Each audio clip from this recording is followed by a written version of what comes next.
This is Chris from Play Comics, and you're listening to Pop Goes Your World. If you haven't already, subscribe on iTunes. And while you're there, please leave us a rating and review. And now it's time for our feature presentation. I'm Chris McBrien, and the pop culture from Generation X is everything to me. And I'm Derek Myers, and I'm here to educate Chris on the great pop culture of today's generation. Episode 347, Top Secret Movie Review.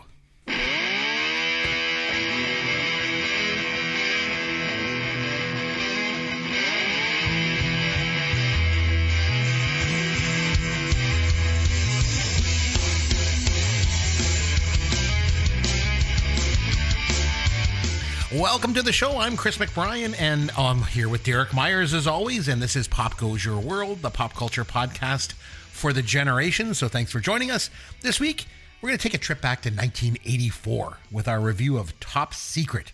But before we get to our movie, Derek, what pop culture have you been able to get yourself into this past week? Hey, Chris. Hi. Well, it was a pretty busy week for me between shows. It was my wife's birthday last week, so we had, I think, 3 different birthday parties for her, so a little busy. And I also got my Apple TV subscription started. I can't remember if I mentioned that on a previous show, but I mentioned in the past that generally what I do is about once a year, I get a trial membership, and it usually gives me like binge watch everything. 60 days, and then I just watch everything I can watch, and then I cancel it so I don't have to pay anymore. Well, You're so cheap. I got it. Yeah, well, I got a promo, so I still have actual cable in my house because honestly, I like TV, and there's a lot of options available. And my contract came up for renewal, and when it did, they said, "Hey, for a very small amount of additional money, we'll give you Netflix, Disney, and Apple TV." And I said, "Well, I already have Netflix and Disney, which I technically do, technically don't." And they were like, "Yeah, I think it was like a $10 a month charge." And I'm like, "Well, I'm already paying like $22 for Netflix," so they're like, "Cancel that and just get Netflix through this." And they're like, "You're already saving money and you get all the stuff you didn't have." So I'm like, fantastic. So anyway, long story short, I got my Apple TV working. So I have been combing through Apple TV to find some gems, things people have been recommending. I'm going to recommend something for you. I mentioned before, have you watched Shrinking? Yes, and I know the new season has started, and I'm going to wait for it to complete, and then I'm just going to binge them all because I really enjoyed that show, but I don't know if I want to watch it week to week. I think I'd rather just wait and do them all at once. We watched the first episode of season 2, and when we got done the episode, I turned to my wife and I said, "This might be the best television show on the planet right now. I think it's that good." It's amazing. It's so good. Well, I'm going to challenge that with the one that I watched this week. Okay. What'd you watch? It's a series that came out on Apple TV in late 2025. It's called Pluribus. It's the newest offering from Vince Gilligan, who gave us Breaking Bad and Better Call Saul. And it stars what's her name, Ray Seahorn. Again, she was in Better Call. Did you ever watch Better Call Saul? Any of the seasons? Nope. She was the female lead. Watched Breaking Bad, but I never watched Better Call Saul. Anyway, so it was one season. It was 9 episodes. They're about 45 minutes each. And the part of the thing, again, Vince Gilligan's a big name. He's had a tremendous amount of success. So when the show got pitched and it finally got picked up by Apple TV, they guaranteed 2 years right out of the gate, which is very unusual. But you're like, hey, we've got this guy, and if this show's as good as his last couple of shows, we got to give him some latitude to show that we have confidence. So, it is. The less you know about this going in, the better, because there's like huge surprises that happen in the first episode that set the tone for the whole show. And if you have no idea it's coming, it just like slaps you right in the face in the best possible way. And if you kind of know it's coming, I think the impact is a little less extreme. It won't make it any less enjoyable, but I think the wow factor is a really big part of why so many people love this show. And it's on Apple TV. I mean, I binged the whole season in like 2.5 days. And if I remember correctly, the lead here, Ray Seahorn, she won, I want to say it's an Emmy or a Golden Globe. She won one of the big acting awards, Golden Globe, Best Performance by a Female Actor in Television Series Drama. So she just won that like a month ago when they had the Golden Globes. And she is the hands down favorite to win the Emmy when they do those, I think, in September. So yeah, no, this show is fantastic. The performances are fantastic. The writing is next level good. There's I can't say enough good things about it, but it's hard to really talk about it if you haven't seen it, and I don't want to give any more of it away. So all I'm going to say is, if you watched and enjoyed Breaking Bad and or Better Call Saul, have faith that Gilligan knows what you like. Try Pluribus. You'll know by the end of the first episode, because everything is revealed by the end of episode 1, and you're like, okay, this is what this is going to be about. And if it's not your jam, fine, give it a pass. But you'd be really doing yourself a favor to just give it that chance. Even if you're sort of like, I don't know, maybe not. It's so good. I was so happy that I watched this. So anyway, Pluribus on Apple TV. All right. Give it a try. Okay, good one. That's it? That's all you were able to get around? That's it. That's all. Well, like I said, busy. A lot of going on outside of the podcast, outside of pop culture. But I did manage to get because 9 episodes of TV under my belt. Yeah. I'll try and make up for it next week. It's a long weekend here in Canada, so I got some time. Of course. We got Family Day coming up. So what did I do? Oh, I mentioned recently I started watching Stranger Things with my wife and son. And we're actually up to the final season. We just started season 5. And so my wife says to my son, she's like, I'm curious. My son's 13 and he really enjoys the show. And so my wife says to him, which character is your favorite on this show? And my son says, I think it's 11. She's cool. I like her. Daddy's favorite is Mrs. Wheeler. My wife turns and looks at me. It was like 2 daggers shooting across the living room, Derek. I tell you, my son, the traitor. Jeez. Oh, man, what a guy. All right, I got this. Here's your dad joke of the week. Derek, what goes back to 1955, forward to 1985, back to 1955, forward to 1985, back to 1955, forward to 1985? This sounds like a Back to the Future joke. I don't know. A DeLorean on a record player. I don't know. Marty McFly parallel parking the DeLorean. Jeez, man. The Parkinson's people are going to be hunting you down. Even Rocky had a montage. A lot of the characters in that film have AIDS. That's a big part of the storyline. America, yeah. Everybody has AIDS, AIDS. Freedom isn't free. We need to recruit the world's greatest actor. So Ronry and Sadri are Ron. I have a threshold. But it's also... No, puppet sex, I'm out. That's where I draw the line. Everybody has AIDS, AIDS. Okay, that's it. I've had enough. Okay, so it was over to me this week. I wanted to go back to 1984. I like to go back to the 80s. As you know, I wanted us to watch Top Secret and review it here. So, Derek, do you want to give us your first sort of overall impression watching Top Secret in 2026? What do you think? Sure. So I had seen this movie before. Mm-hmm. I had seen this movie probably, I'm going to say 5 times. That sounds about right. It's not one of these ones where I'm like, I've definitely seen it 25 times or more. It is definitely not like my go-to movie. I do like Val Kilmer, and I think the first time I saw this would have probably been in the very late 80s, early 90s on home video. And I think probably the last time, actually, it was on Turner Classic, believe it or not. Turner Classic Movies did a whole run of like 80s comedies. I want to say about a year ago, and I managed to watch it again. Oh my God. Yeah, I don't know. Or it was on one of the, again, Turner Classic, you think, well, classic, this has got to be a like capital C classic. They run some weird stuff sometime with their programming. But like I think they did like Airplane and Top Secret and Naked Gun. It was this whole like jazz thing. So I had watched it in the last 2 years, start to finish. And before that, it had probably been 10 years or more. And so going into it this week, I did have a certain amount of familiarity and memory of sort of what was happening. And I, with some comedies, well, with some movies in general, if it's been a long time, certain scenes you forget, or certain jokes you forget, or certain like reveals you maybe don't remember how they get from point A to point B. And that's part of the fun of rewatching some of them, is experiencing it again and not having it spoiled from your memory. But with this one, I actually had a very good memory of most of the movie. And I'll be honest, this has never been one of my favorites. It's one of those ones that I'm just sort of like, it's okay. It's good for what it is. I really felt that it's the kind of movie that the first time you see it, it's very funny. But you're also struggling to keep up because so much is happening. And then if you watch it a second time through, you pick up on a lot of the little gags you missed the first time because you don't have to pay attention to what's in front of you. You can watch the background players and the little goofy wink winks that are happening in the background. And so again, that second time through, I find you can enjoy it at another level.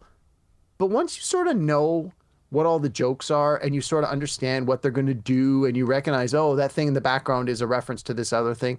For me, anyway, with this one, I just found it had run its course. And after watching it this week, I thought, you know what?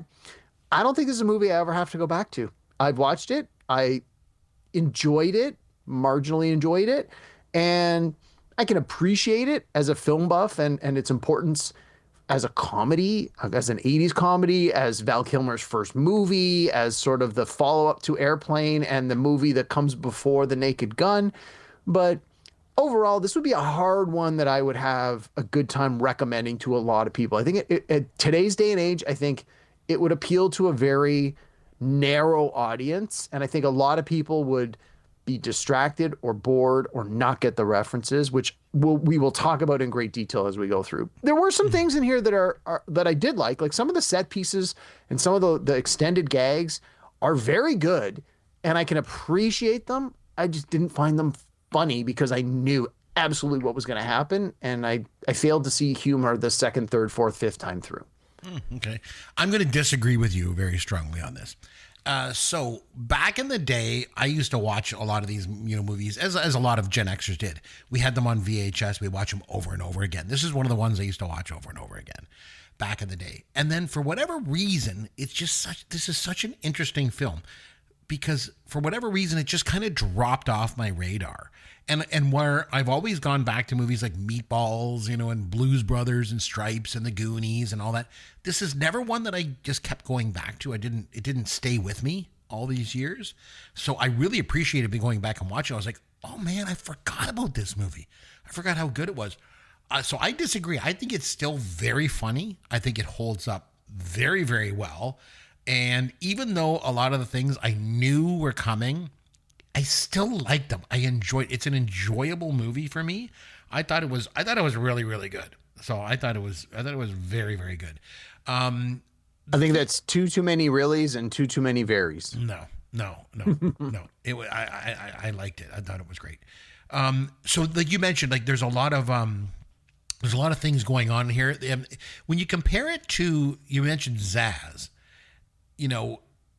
how does this compare to the other Zaz movies in your estimations? Like there's obviously Airplane and Naked Gun are the two big ones, right? So where would this one fit into that one? Like those three, if you had to rank those three for me, rank them. Honestly, I'm not a fan of any of them. What? See, maybe that's the problem. Maybe you just don't appreciate this kind of film, I guess, maybe. I don't know. I mean, I would probably put them in the order they were released. Airplane number 1, Top Secret number 2, and The Naked Gun number 3. It's just not really, I don't know. It didn't hit for me. And maybe it's just because so much of what's in this movie to me feels dated and sort of a time. And I think maybe because I didn't come to it until years later, I didn't get to experience it in that time. I think a movie like Revenge of the Nerds, which we've talked about many times and certainly has its own problems, I experienced Revenge of the Nerds as it was happening in the 80s when it came out. Like as soon as it was on video, I was watching it, which honestly at that age I probably shouldn't have been. But to me, I can watch that one if it was on right now and laugh myself silly, aside from some of the problematic areas, because it like I experienced it in the moment. I think with these movies, all of them maybe less so with Naked Gun, but with Airplane and Top Secret, both, like those are movies I didn't see until many, many years later on home video. Mm-hmm. So I always ask this, do you think this style of comedy would get greenlit today? Or would this movie be as funny if it were made today with like modern references? I'm going to say a hard no, literally, because I don't think the audience that they would normally. So let me take a step back from that. I still don't know though. in the 80s, you could make a movie like this because people went to see it in the theater where they were a captive audience with no distractions. And then when you watch TV at home, if it came on cable or you had a video player, generally most people would, again, sit down and watch it in its entirety in one sitting with very few distractions. Today, most people at home will not watch a movie or TV without a second screen in their hand, and they're constantly going from their mobile device for their eyes down to the mobile device, back up to the screen, down to the mobile device, back up to the screen. And I think a movie like this relies on you having eyes on the screen for 90 minutes straight. It does, yeah. Because it's so much all at once. Yeah. And like I said, first time through, you catch the main plot and the main story and the main gags. The second time through, you realize, oh my God, these background players are doing a totally different thing that is also funny on its own level outside of what is happening in the main story. And I think today executives are astute enough, and I can't believe I'm even saying that they would realize this kind of movie where that's just joke after joke and gag after gag, bang, bang, bang on the screen back to back would not work because your audience, your primary audience, that sort of 18 to 30 or even younger, depending on how clean you want to do it, is not going to, number one, they're not going to go to the theater to see this in droves like they used to. People just don't do that anymore. And number two, when they watch it on a streaming platform, they're not going to literally watch it. They're going to have it on while they're playing on their phone, and it won't be as funny. Like, think of so many of the scenes in this movie where what's said is not nearly as funny as watching what's happening. The absurdity, the bizarreness, the visual gags between the magnifying glass and the telephone and the helmet that comes off with the strap still under his neck. Like, again, it's these sight gags, which in their own right are funny. And you laugh the first time you see them because they're both funny and stupid. But if you're on your phone, you don't catch that. There's no dialogue that says, hey, why is your phone so big? Did we, it's like, no, that's the gag as you watch it. And it's that what you think is this perspective thing. And it's like, so no, long answer. There's no way they would make this today. There's no way it would make money today. They would be better off re-releasing Top Secret because the people that love it would go to see it again. In my opinion, that's the answer. Yeah, it definitely requires you to watch nonstop because it's just so joke heavy that it's almost like. Do you think it was almost like too exhausting watching it? Like, because it was just so much going on. Like, no, because it was so deliberate. I mean, it was exhausting to watch it, but that was the point. Like they clearly, this was all the choices were intentional. Yes. That, while we're doing this, we are also doing this. And I watched a few like behind the scenes videos and I read some stuff this week, and the creators of the movie literally said that. Like, people were like, well, why did you waste time and effort having these characters in the background do this thing that, while funny, was clearly not going to be noticed because it wasn't part of what was happening in the foreground? They're like, but that's why we did it. We feel that if it's in the background, it should be, if there's a comedy, everything should be funny, not just the foreground. The background players shouldn't just be sitting there in a restaurant. They should be doing goofy things to sort of reward you for having that eye that wanders off the screen and goes, oh, well, now that I'm not looking at Val Kilmer and his pretty face and I, wander to the side, something else is going on off to the side. Like, it's very deliberate. When we were watching it, my wife started watching it with me and she just gave up quickly. She's like, this movie's dumb. Now, she thinks most of the movies I watch are dumb. So there's that. But then my 13-year-old son came in for maybe about halfway through, and he started laughing at the movie. He was like just laughing because it's so absurd, and he enjoyed it. And then it made me realize, like, I remember, my original watching this movie, I was 14 years old. I went to see it in the movie theater. I remember I went with my best friend and his dad. We went to see this movie. And I remember 14-year-old me was just laughing my off. Like, I just laughed and laughed and laughed.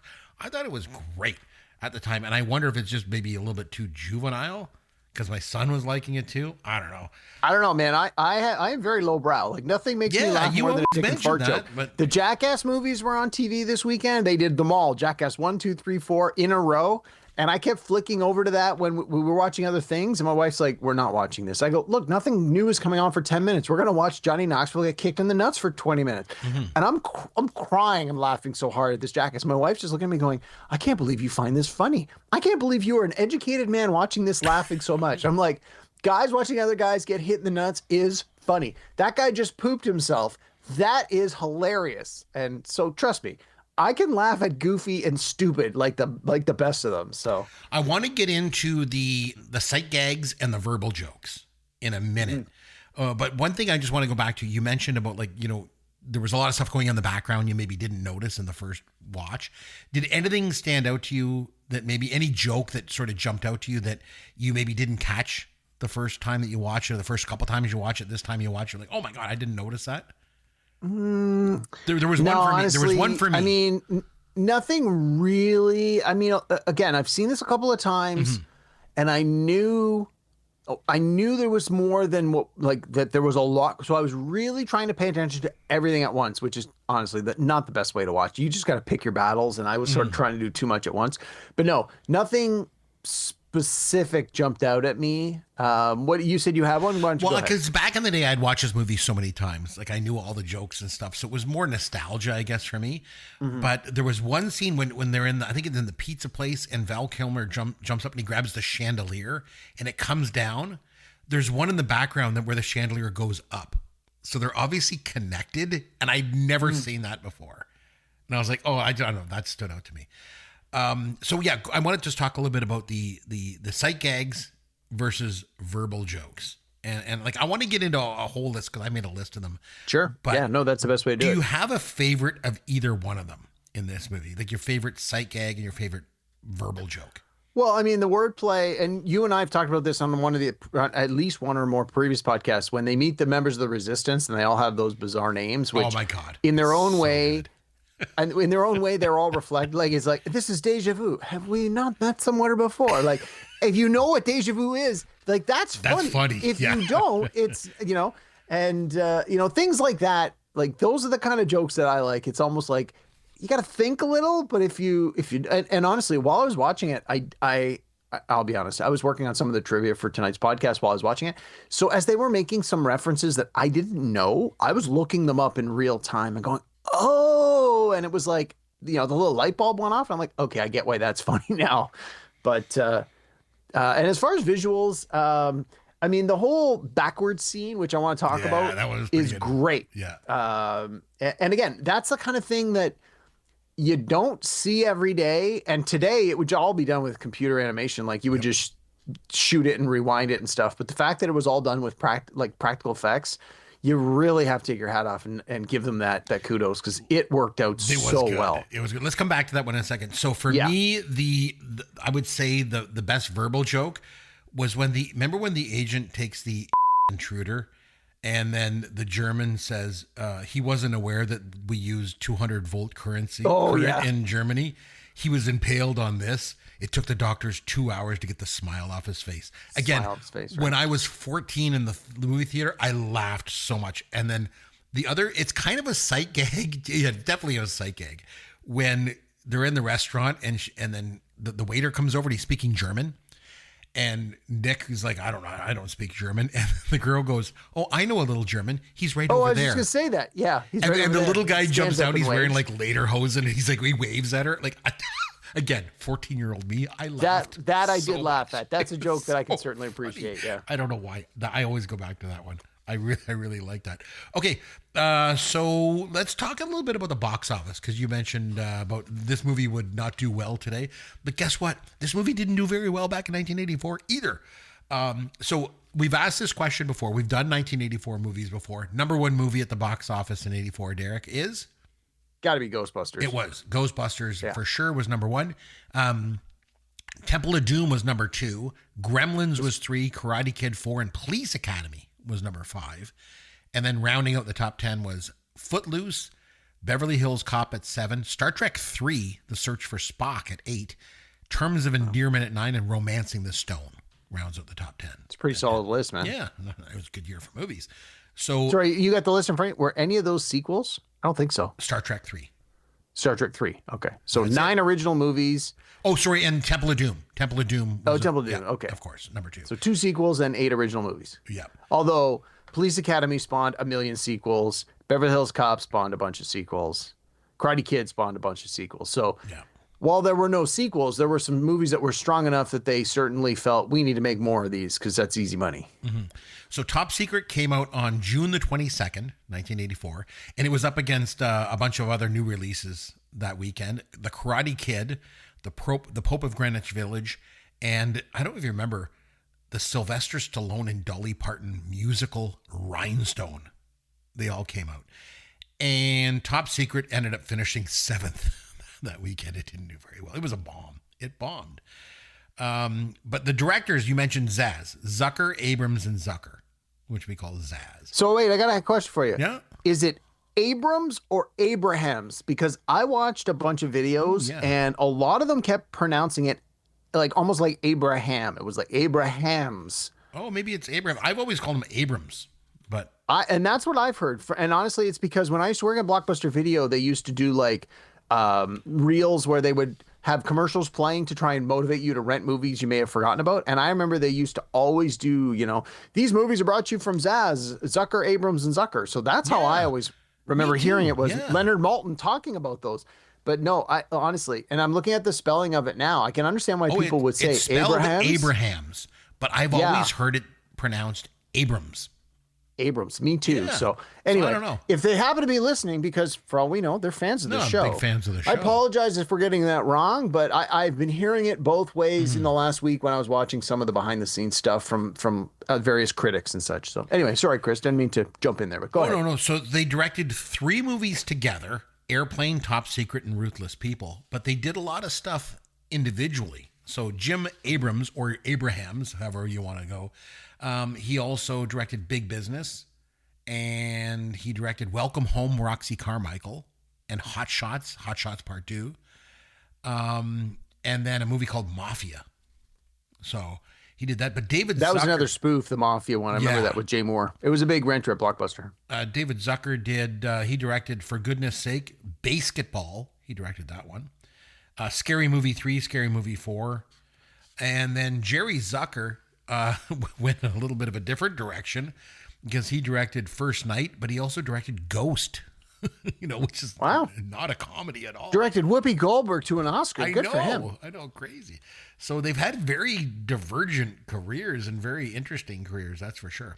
Okay, so we usually talk about the cast, so let's do that now. Let's talk about Val Kilmer. This was his first movie, and he was a classically trained actor. So at the time, he was the youngest person ever admitted to Juilliard in New York when he went there. And he was actually offered a role in Francis Ford Coppola's The Outsiders in '83, and he couldn't take it. He had theater commitments. He was starting in a play called The Blab Boys off Broadway. And is that the one where he was in with Kevin Bacon and Sean Penn? Yes. And when he did that, he caught the eye of Zaz for whatever reason. One of them went to see it or whatever, and they were like, "Oh man, this guy!" So they brought him in to audition for Nick Rivers, and obviously got the part. But his ability to do comedy is, especially he plays it straight, I think. Yeah. And it probably helped him get Real Genius, which was his next movie, because again, in that movie too, he kind of plays it straight. There's no like real big laughs in Real Genius. Yeah. Real Genius is sort of like the characters all take themselves super seriously. It's more of a drama that has funny parts in it, even though it's billed as a comedy. He was kind of an arrogant jerk in Real Genius, but he kind of is here too. So I don't know if that's kind of his thing. And then obviously he went on to do Top Gun, which was like a huge blockbuster, and he did Never heard of it. Yeah, The Doors, which was critical success, and then he ended up he did Elvis Presley in True Romance, which was I think a wink at Top Secret, and he played Batman. A little bit. He had one hell of a career. Very diverse. He got throat cancer and eventually died at 65 from pneumonia after probably just battling cancer for years, I guess. Jeez, But anyway, in Top Secret, I thought he was really, really good. So apparently they auditioned like 4 actors. And once he walked in, they were like, he's our man. And it's a little unfortunate to make his movie debut here because the character's not written all that well, I don't think. He does what he can with it, and he totally commits to it, which I think is great. They all really commit to it well. But and the other thing that I noticed, I remember thinking this back in the day too, was he obviously did a lot of musical theater when he was younger before he came in, because not only does he sing the songs, but just the way he moves. You can just tell by the way he moves his body. Like, he definitely did musical theater. But anyway, I thought he was really good in this. Eh? You agree, obviously, I think. Yeah, for sure. And I was like, some of the stuff I was reading, they were saying when they were conceiving the movie, it was a combination of like World War II movies, Elvis movies, and like comedy spoofs that were big at the time. And I was like, yep, that checks all those boxes. And I can see how Val Kilmer sort of could easily work his way into sort of merging all those together, which he obviously did well. The movie was like, he got the part, and over time the movie has gained a lot of notoriety and a lot of followers. It's one of those sort of hidden gems that didn't start off as a big film, but over time people found it and loved it and have gone back to it. Oh, definitely. So I want to mention Lucy Gutteridge. She played Hilary Flamond. She starred as Gloria Vanderbilt in the TV miniseries Little Gloria, Happy at Last. That was in '83, the year before this. And she was actually nominated for a Golden Globe Award for that. And then she did this, and that was pretty much it. She did a couple other small roles here and there, and then she just retired from acting by '89. I thought she was great in this movie. I thought she had great comic timing. She plays the jokes perfectly, I think, in the scene she does. I mean, she's beautiful. And I love that scene in the restaurant. She has the best, funniest line. You know, I know little German. He's right over there. So I don't know. I thought she was really good in this, but it was interesting that she just kind of a bit of a one and done with this, other than the Gloria movie. But you know, yeah, she was okay. I want to mention Billy J. Mitchell. He was Nick's agent. So he was okay. Yeah. He was in Superman. He was the first editor of the Daily Planet. He was in Return of the Jedi. He was Red 7 in Return of the Jedi, believe it or not. You say so. And the thing about him in this movie is he's always got this sort of huge smile on his face. You know, also when he got impaled on the intruder, of course, you know. But he always just seems to have this funny smile on his face all the time. I don't know. I thought he was quite likable in this. I mean, his part was pretty small, so he didn't really make a that big of a splash on me. But yeah, I mean, he was fine. Omar No Sharif, objections. we got to mention. So Zaz obviously loves to cast serious actors in these absurd roles, Yes. like they did it Oh, for for sure. Success and Airplane, right? And then so you got Omar Sharif here. So he was in Lawrence of Arabia and Dr. Zhivago.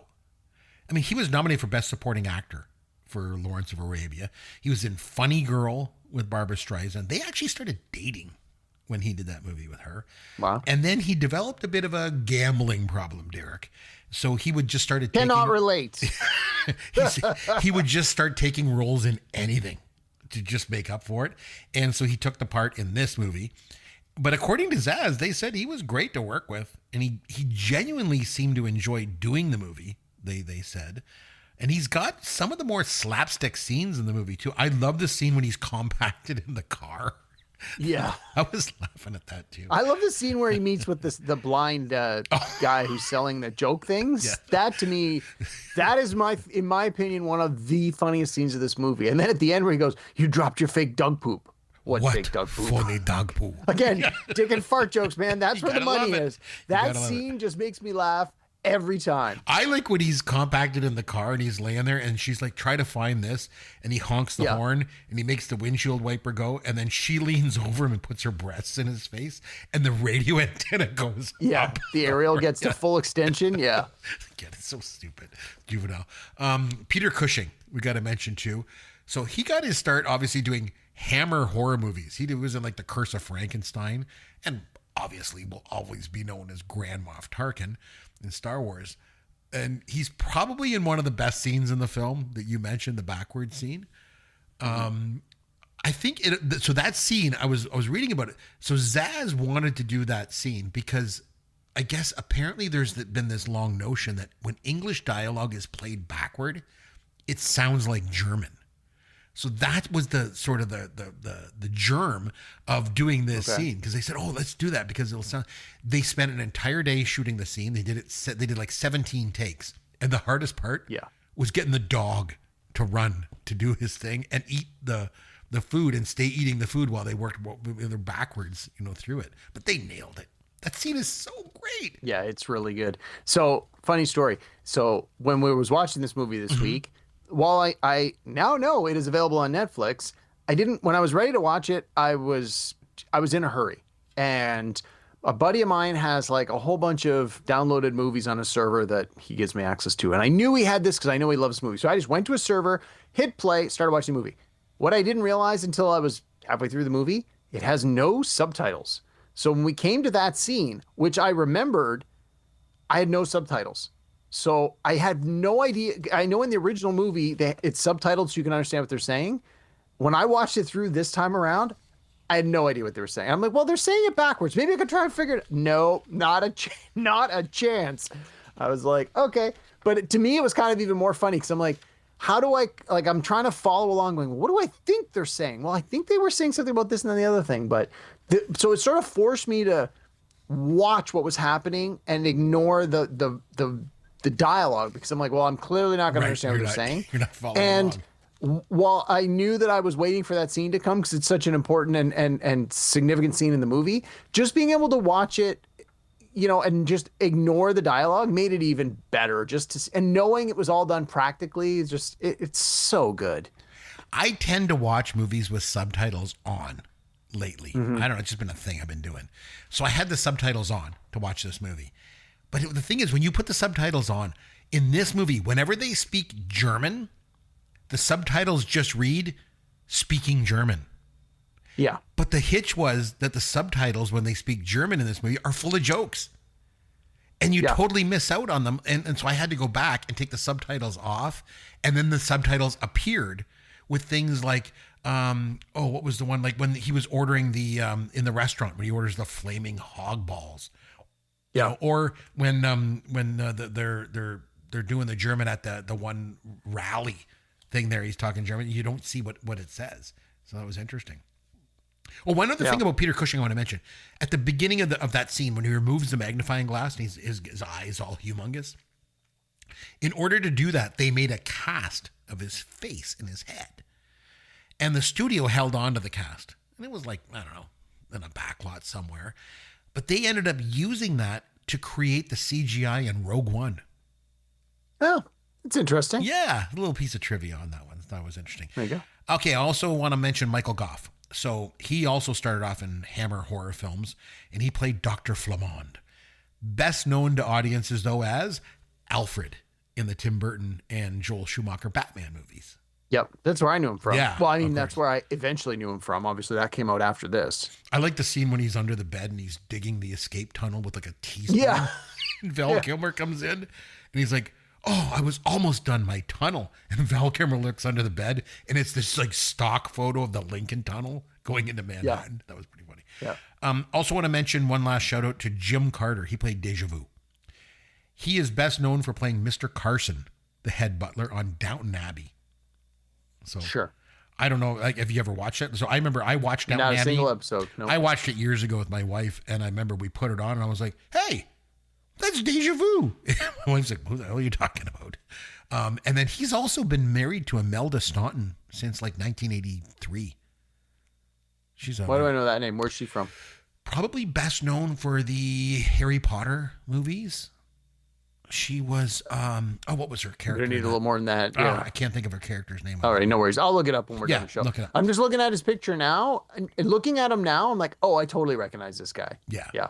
Yeah. He was, like I say, he's like worldwide known for Downton Abbey now. But for me, he'll always. Oh, there's a Melody Staunton. Okay, I just found her picture too. Yeah, she was the mean teacher, the one that was all in pink. Dolores Umbridge. There it is. Yes. Okay. Oh, well, good for them. Okay, so this movie obviously spoofs or parodies lots of other movies.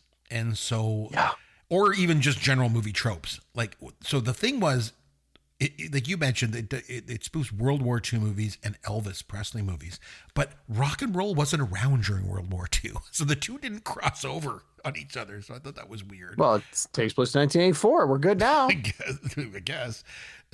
So it spoofs Western movies with the bar brawl. It spoofs the Blue Lagoon. It spoofs the Wizard of Oz at the end when she's like, "I'll miss you most of all, Scarecrow." It spoofs Raiders of the Lost Ark because it shows the map and the dots are moving across the map, but then it turns into like, it goes into the city and then it becomes a parody of Pac-Man. It spoofs E.T. Remember at the end when Hillary's breasts glow like he's hard? No, I don't remember that scene. Yeah. Of course I remember that scene. And the other movie trope that I loved was jumping on a grenade. My son laughed at that one. Where everybody else blows and everyone up. else blows up except the guy that jumps on it. So yeah. Well, and he was on the Val Kilmer at the end was on the motorcycle. I mean, that's clearly a little wink to the Great Escape. Great Escape. Absolutely. Yeah. Yes. So that's a good one too. Lots of sight gags, like you mentioned. I would say the vast majority of this movie, the jokes are sight gags. Yes. Very few rely on dialogue. You know? Absolutely agree. 100%. Although that's why, and like I said, that's why I don't think this movie worked today, because I don't think people would give it the visual attention it needs to really understand and appreciate the humor of it. I like if you're talking about the ones that did involve dialogue, I liked when Hillary and Nick are talking about their names and the origins of their names. And she says, "My name's Hillary. It means she whose bosoms defy gravity." And she's like, "What about your name?" He's like, "Nick. My dad thought of it when he was shaving." So again, it's just like a dialogue joke. And then the guy you were mentioning, the blind guy, I liked how they played on that old spy movie trope of asking these like crazy unrelated questions. It's almost like code. You know what I mean? Yeah. And you see those in the Mission Impossible movies. Yeah. They still use that. Yeah. Because he's like, "Do you know any good white basketball players?" "There are no good white basketball players." And then when later she's like, "Who do you like in the women's tennis open tournament?" "In women's tennis, I always root against the heterosexual." Like it's like code stuff they do. And I also liked when they did the German national anthem and then they show you in the subtitles. I had to turn them off to see it. When you show the subtitles, what they're talking about, and they're like, "Any attempt to escape, the guards will kill you if the electric fence doesn't get you first." I thought that was pretty good. And then I also liked the part when the guy, like Val Kilmer throws the guy out of the window and then they're like, "Oh, he better not die." And the guy's talking on the phone. He's like, "What is the condition of Mr. Kruger?" "Okay, well, if his condition changes, please let me know." "He's dead." I thought that line was pretty funny. And then also one of my favorite jokes was when he's talking to Dr. Flamond, and Dr. Flamond says, "I created a desalinization system that was capable of removing salt from over 500 million gallons of water a day. Do you know what that would mean to the starving nations of Earth?" And Nick goes, "Wow, they'd have enough salt to last forever." Yeah. Again, I was just laughing at that. It was pretty funny. And then, of course, the scene that you mentioned when he's introducing the men in the French Resistance, and it starts out kind of, nondescript. He's like, "This is Chevalier, montage." And I was like, "Oh, okay." "Détente, avant-garde, and déjà vu." And that's, of course, when he's like, "Haven't we met somewhere before?" Mm-hmm. "I don't think so." And he kind of looks at him side-eyed. Yeah. And then he's over there is croissant, souffle, escargot, and of course, chocolate mousse. And then chocolate mousse eats his cigar and drinks gasoline. Yeah. Jeez, I don't know. Again, I think a lot of it was like the 14-year-old in me coming out again. And then, I also like the scene when she meets Nigel again. And then he's like, "I was captured by pirates and they did horrible things to me. They took advantage of me in ways I cannot even speak of." And she's like, "Oh, that must have been so horrible." And just that look on his face. Yeah, he like smiles a little bit as he's remembering. Yeah. Yeah, so funny. But that aside, sight gags, they rule the day in this movie. I loved at the beginning, very beginning of the movie, opens up, and the German guy sees the memo and he stamps it with this big red stamp, and it just says, "Find him and kill him" on the stamp. Mm-hmm. I thought that was pretty good. The train leaving the station, good sight gag, because it's the actual platform that's leaving and the guy runs. And again, another guy chases down a tree too later on. The East German women's Olympic team, which is all buff guys in drag. The Ripple wine. Wait, those weren't women? Are you sure? Shocking. The East German women, yeah. I don't know. I've been watching a lot of Olympics. I mean, I don't want to... Anyway. I love the scene, the whole scene, where Nick gets up and sings with all those old guys in the band. And then they're playing rock and roll, and they're all lined up with electric guitars. One guy's got like a bandana around his head. And the old guy's on the floor with like a cello on top of it playing it. The piano player's legs up on the piano. And then at the end of the song, you're like, okay, it's over.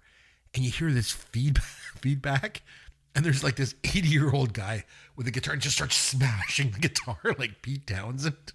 Again, I love that. It was really good. And then, of course, the ballet.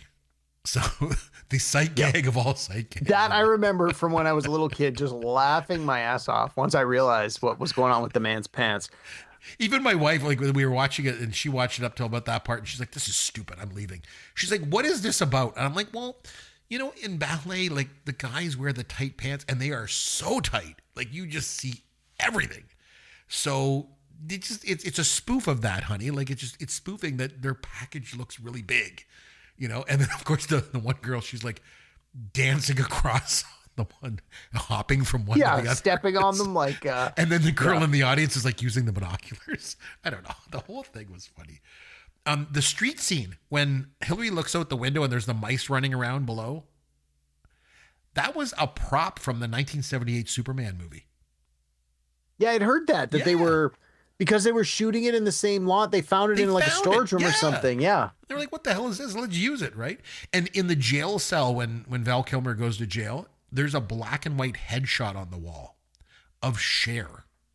I don't know if you spotted it. It's a little bit of a Easter egg. I couldn't tell who it was. I saw that there was a picture of a woman there. Because he was dating Cher at the time of this movie. Oh, nice. Good for him. So, and then, of course, the other sight gag I really liked was when the execution scene, when they blindfold him and he's like got in front of a firing squad and they decide to call and stop the execution and the phone's on a pedestal in the foreground and there's an old lady using a walker to try and get there to answer the phone. You're like, hurry up. I don't know. I thought that part was pretty funny. Well, and I had read that apparently in the theater, that scene was much longer. And then when they released it on home video and subsequent on cable and streaming, they've trimmed like 20 seconds out of that scene. Oh, wow.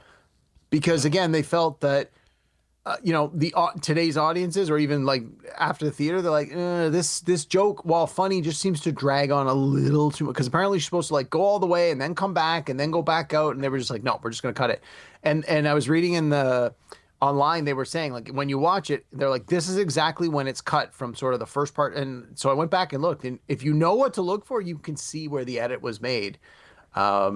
Which I don't necessarily disagree with, because I felt that the gag is what it is. It didn't need to be 12 seconds longer, but yeah. It's still a good one. When the one guy's looking through the binoculars too, it shows kind of like the outline of the black, like, and that's such a movie trope. Right? Where you see the outline of the black, but then I don't know if you notice the cows jump over the black outlines. I don't know if you picked up on that. I didn't catch that. Yeah, the cows, he's like looking at the cows through the binoculars, and the cows are jumping over the black outlines of the on the screen. So you have to go back and see it. That's pretty cool. The underwater scene was obviously a big sight gag in itself. When they have that fight and it's like a barroom brawl. There's guys playing cards. There's a bartender, the girl. So apparently they obviously did it with divers, just off camera with oxygen tanks, and they shot it in 20-second clips, and then they just strung it all together. They did one hell of a job editing that together. Yeah, no, it looks great. It works. One thing I noticed, it looks like Val Kilmer is wearing a lot of makeup in that scene. Like you can see like the red on his cheeks and everything. I don't know. I was watching. I didn't really notice, but I was like, why has he got so much makeup on? I don't know if she could see his features underwater. I used to do a lot of theater back in the day. I used to have to wear a lot of makeup because you wanted to see your features and stuff. But also, what's your excuse today, Chris? You still wear a lot of makeup. I've seen you up close because I want people to see my features. That's why. Oh, okay. In case I do an underwater if I had your scene. features, I'd want people to see them too. Yeah. Also want to mention there's the scene where the Jeep goes off the road and it hits the Pinto, but it just like barely touches it and it blows up. Totally dated joke. Because back in the day, especially back like in the 70s, it was always like a running gag that Pintos would explode. Because they apparently they had the gas tank in the back. So if they were ever rear-ended, there was a chance that they could blow up. So that was always a I read joke. about that. Yeah. There was a recall in real life, and so that was a thing. And so this is a good segue to like there's a number of jokes in this movie that are of the time. Like the whole thing at the beginning where she's like, this envelope has to make it to America by this date. And it's a Publishers Clearinghouse sweepstakes envelope. Like, again, young people today are going to have no idea what that is. And there were a lot, well, not a lot, but there was enough jokes that, because again, while I was a kid in the 80s, I understood these were references that were 80s references that in the moment would have been very recognized and understood and funny to that audience. And when you're watching it today, if you don't have that context, it's like, I don't understand what's going on here, and I don't understand why this is funny. And unfortunately, with some comedies, it is what it is. But but even like the Blue Lagoon scene, people today wouldn't have a clue. They wouldn't have a clue what they're this movie. But you know what? I don't think it matters because I still think that scene works on its own. And I think that's a key for this movie is that even if you don't get the references, the jokes still work because the scenes are done well. So that's, I think, is a big thing. But I want to bring us to... Oh, sorry. Yeah, go ahead. I was going to say, and then I assume this is where you're going next, is the cow with the boots. The cow scene. Is that where you're going next? Yes. I was just going to say that is the greatest... And this is on the poster of the movie. Like, this is the iconic... When you say, have you seen Top Secret? 99% of the people, when you ask them this, if they know anything about this movie, that's the first thing that pops in their mind is the cover of the box, the cover of the poster, where it's the cow with the black circular spots painted all over it and the 4 rubber boots. And then obviously, if you've seen the movie, the scene that goes with it. Yeah. In my opinion. Yeah. It is. Oh my God. That whole thing when they're going to like dress up like the cow, like almost like you've seen it before where people dress up as a horse. Like that's an old thing, you know, you do like this thing and one's in the front and one's in the back. And like, even my son was like, oh yeah, they do that as a horse. Right.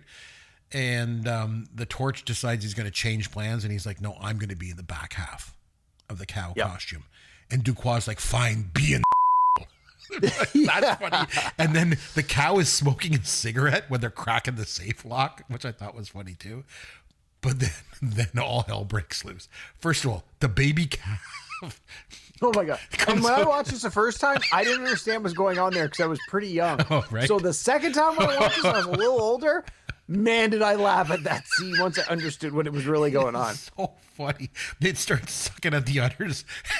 And Duquois is like, hey, man, we got to get back to the castle. And the Torch is like, oh, why are you always in such a bloody rush, man? Yeah. It's so funny. That part of the movie, I laughed when I first saw it. That was still funny. I laughed again. It was so funny. And then you think it's funny, and I'm like, okay, that's funny.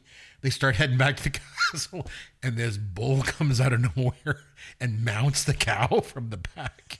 And Nigel just screams. And then later when you see him, he's all like bow-legged walking. Yes. Oh my God. That was so funny. That whole sequence. Oh, man. In a 90-minute movie, those 2 minutes are absolutely the standout highlight of the movie. Oh man. So just even thinking about it, I just love it. So So one thing I did want to ask you is this segment here. Did it age like wine or milk? All right. Did it age like wine or milk? What do you think? Okay, this is still a new segment, so we're finding our legs with this one. Yeah. So, in the context of the question, when I hear age like wine or age like milk, I'm thinking the two extremes. If something aged like wine, to me, it's a 10 out of 10, and if it aged like milk, it's a 1 out of 10. Yeah. So my question to you is, okay, what if it's somewhere in the middle? Is there a third option, or do I have to pick one way or the other? It's not. I don't think that this segment is we have to pick one or the other. But this is where we can ask things like okay, for example, does this humor still land for modern audiences? Yeah, some of it. So okay, let me give you my answer, and then we talk about it. I would say it aged like wine, but like a $9 bottle of wine that has a bottle cap instead of a cork. So not a bottle of 84 Ripple Blanc. Like in the movie. I don't know what that means, but probably that scene where, remember, the waiter comes in, he's like, oh, I ordered your Ripple Blanc. So Ripple wine is like the cheapest wine in the world. Like winos drink it. It's like garbage. Okay, that's why he pours it into the cup and it like from melts. There, but not much. Yeah, I mean, I think to your point, I think a lot of the humor still works. I think a lot of the slapstick humor, like you can watch the Three Stooges today, and a lot of it is still very funny. And I think this movie, there are so many sight gags that whether you are a fan of the movie, fan of the genre, fan of the performance, whether or not you can even understand, like if English is not your first language, there's still a lot of things in this movie that are funny and that people will laugh at regardless of age or context or history or any of that stuff. I don't think the entire movie ages like wine. I like many of the movies we talk about, some of them feel a little dated. And as we said before, there's a lot of stuff here that didn't land with me personally. So I would say aged like wine, but the sort of the very low end of the wine. Yeah, there was the only thing that stood out to me as sort of problematic, because we sometimes talk about that, is at the very beginning of the movie when they're in the train and Nick is practicing his German and he says something and then his agent's like, well, what is that? And he's like, is your daughter 18? So basically, he's asking, can I have sex with your daughter? And this is how they introduce his character to audiences at the very beginning of the movie. And so, like, that wasn't the greatest. But I think his character's only supposed to be like 20 years old. So when you think of it that way, while it might be a little creepy, it's still funny. Like, it'd be different if he was 50 and doing that. Like, obviously. Okay, that is a problem. So again, not saying that it was a perfect line, but in the context, I think it was not unreasonable for him to say that. As I watched it, though, like, I was really trying to figure out how it stood up with the other Zaz films. And I would say, in my opinion, I think joke for joke, it might be even funnier than Airplane, because there's just so much coming at you in this. And David Zucker once said that Airplane is their Night at the Opera and Top Secret is Duck Soup. So just to put that, that's a fair comparison. I really think if you understand what all those comparisons are, then I agree with that. So I'm a big fan of the Marx Brothers. I always have been. I love Marx Brothers movies. Oh, you were talking about the Queen albums? No, just kidding. Right. and Night at the Opera was the Marx Brothers' most, most commercially successful film. It was popular. Mm-hmm. It made lots of money. It was a box office hit, and that was Airplane for them. Whereas for the Marx Brothers, Duck Soup bombed. It bombed, but in retrospect, when you look back on it, many critics and many people believe that Duck Soup was their best work. It has the best, it has the most quality to it. So I think that's a pretty fair comparison. I think it aged really well. I laughed and laughed, and the cow scene alone I would watch that over and over. The cow scene is great. Between the cow scene and I Know a Little German, he's right over there. I would watch it over and over again. It is a rewatchable movie. And like I say, for some reason, it just kind of dropped off for me and it got kind of lost. And I was watching all those, my favorite movies over and over again, like Stripes and Meatballs and all that stuff. And then I was like, oh man, this movie was so good.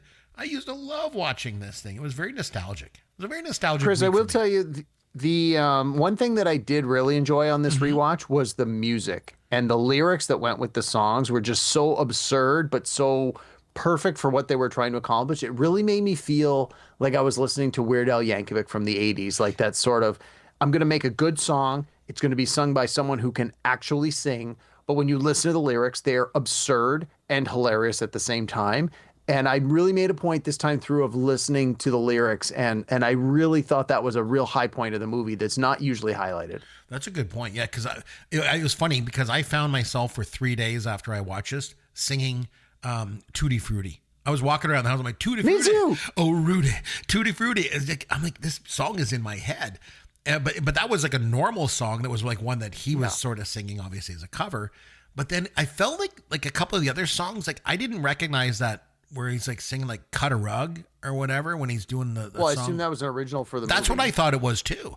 And then obviously there's the joke one that skeet he's doing. Shooting. That skeet surfing, which is so funny because they're talking about like, I wish they all could be double barrel. It's like the perfect American song, like perfect. Absolutely. All about guns and everything. Guns and surfing and being young and free. And then when he sings that song about it's a spoof of Are You Lonesome Tonight? But it was like the jingle that he wrote for when he was at Macy's or whatever it was. Yeah. And, like about the tears on your pillow and they short out the blanket and all this kind of stuff. So, yeah, there was a lot. Some songs that were familiar, like Tutti Frutti, and then other ones that were original for the film. So, yeah, you're right. That's a good point. I thought the music was quite good, too. So, overall, you want to give it a rating for me out of 10? Give it a 6 out of 10. Okay, I think I'm going to go one higher. I'm going to go 7 out of 10. on it. Okay. I thought it was quite good. So Yeah, it gets a passing grade for me, but Yeah, so not that's an good. outstanding. And like I said, I think some people would really, really like it, but I think it would have a hard time finding a new audience today from younger people. I think, given all the reasons we previously talked about. fair enough. So I thought that's good. Okay, so what do you say on that note that we have some Fun with Caveman. All right, it's over to you, my friend. What have you got for us this week? All right, we're gonna do a game that we've done before, but it doesn't have a name, and I'm still workshopping the name. Okay, But I'm gonna call it this one or that one. I This figure one or that one. that's- Okay.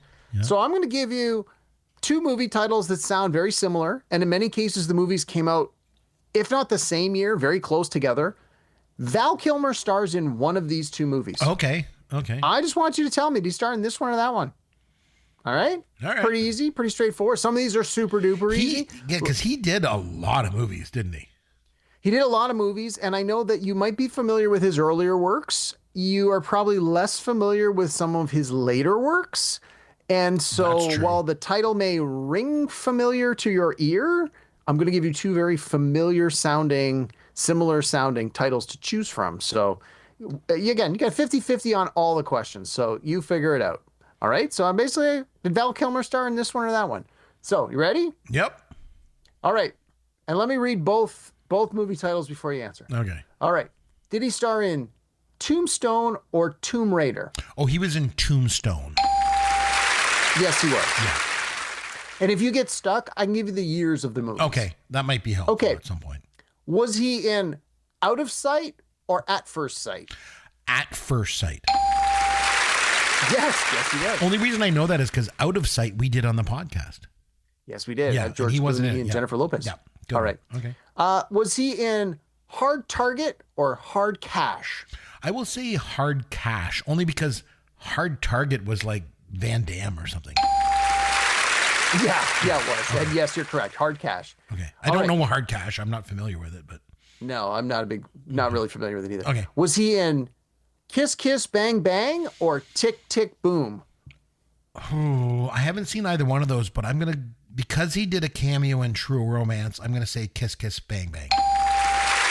Yes, he was in Kiss Kiss Bang Bang. And he was actually really good in that. It had Robert Downey in it. I rewatched it quite recently. It was very, very good. All right. Was he in The Ghost and the Darkness or The Fast and the Furious? Oh, it's got to be The Ghost in the Darkness. Yes. Yeah. All right. In 2000, there were two movies about going to Mars, came out the same year. Was he in Mission to Mars or Red Planet? I'll go with Red Planet. Yes. It was a guess. It was a guess. Killing it here. Yeah. All right. Was he in The Saint or was he in Sin City? Oh, he was in The Saint. Yes, he was. He wasn't in Sin City. I don't remember. No. All right. Was he in Wonder Boys or Wonderland? I will go with Wonderland. Yes. Again, He played I don't know him in porno Wonder actor Boys. John Holmes, Oh, wow. who I know you've never heard of. No, never heard of He him. was a big porno actor in the 70s and 80s. Yeah. Big in many ways. Oh, my. All right. But I digress. All right. Was he in Prince of Egypt or Prince of Persia? Oh, gosh. I'm going to say Prince of Egypt. Yes. Wow, you are just killing these. Guess. Okay. Totally. Was he in Thunderheart or Dragonheart? Oh, no, he wasn't in Dragonheart. That was the one with Sean Connery. So I'll go with Thunderheart. Yes. Process of You're just elimination killing here. these. Yeah. Yeah. All right. Was he in Heat or was he in Chill Factor? He was in, oh, wait a minute. I'll say he had a smaller role in Heat. Yes, he did. All right. Was he in Cutthroat Island or the Island of Dr. Moreau? No, he was in the Island of Dr. Moreau.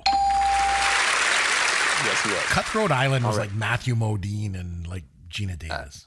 Yes. Okay. Was he in Real Genius or Flash of Genius? Real genius. Yes, he was. All right. And You the love last that one, movie. Yeah. I do. Was he in Black Panther Wakanda Forever or in Batman Forever? Oh, he was in Batman Forever. No, he was Black Panther. No, I'm just kidding. Of course, he was Batman Forever. Wow, I did Could you pretty imagine good Val on that Kilmer one. as Black Panther? Yeah, Black You got Panther. them all right. I got You went every 14 single for one 14. right. A You lot got of it was every single one. process Wow, of good for elimination. you. Either I knew it or process of elimination or just a lucky guess. But Yeah, man, you had I a did couple well. where you guessed, but most of them, yeah. No. What's my prize? That was really good. What's my prize? Do I get a prize? How about this? I will pick a movie from 1984 that we can watch next week. That's your that's a good prize. idea. You don't have to I- watch something from the that's a perfect 2000s. prize. That's a perfect prize. Okay. Normally, you're going to pick something from the 2000s. So you're going to go back to 1984 for me. That sounds like a great prize. What have you got lined up? What do you think? Well, so we obviously have done a lot of movies from 1984 I on would this say podcast. that would be fair to say, yes. What episode are we on? What episode are we doing tonight? Like 347 tonight. Yeah. Yeah, so I mean that's a lot of shows, and not that we review movies on every shows, but that's a lot of stuff. So I wanted something. We've done a lot of comedy, so I thought, you know what, let's try and steer away from that. And so I'm gonna go with the movie that I really like, that I was kind of shocked we hadn't done before. Arguably one of the most important science fiction movies to ever come out of the 80s. We're gonna go with Arnold Schwarzenegger as the Terminator. Oh, wow. We've never done that, have we? No, you and Holy Yancey did Terminator smokes. 2. Yeah. But you've never done the first Terminator. We so did. I'm like, you know what? I think me and you did Terminator 2 because we had Luke Tilley from YouTube join us for that one. Oh, you're right. Wow. But yeah, we I never- knew it had been done on the show. I just couldn't remember if it was me and you or if it was you and Nancy. So But no, we All right. never did Terminator. Oh my God. we've never done the Terminator. Arguably one of the most important science fiction movies this. of the last 40 years. Started a huge, obviously, Terminator franchise. Yep. Huge movie for Schwarzenegger. Made him from a superstar to a super duper star. James Cameron, like there's so many important milestones that this movie was recognized for. Let's go back and watch it. Let's see if it holds up. Love Let's it. see if it's as good as we remember or if it's problematic. We do all our normal scrutinization of it, but let's go back and watch good old Terminator I 1984. love the fact that we're back to backing Top Secret and Terminator because after 347 episodes, how the hell have we not done either one of these films? It's just amazing. Yeah, no kidding. It's incredible. So yeah, just keep surprising ourselves with this. Okay, so we're going to watch Terminator from 1984. We're going to come back next week and we are going to review that movie. And until then, I'm Chris McBrien, and on behalf of myself and Derek Myers, we both want to say thanks for listening to Pop Goes Your World, the pop culture podcast for the generations.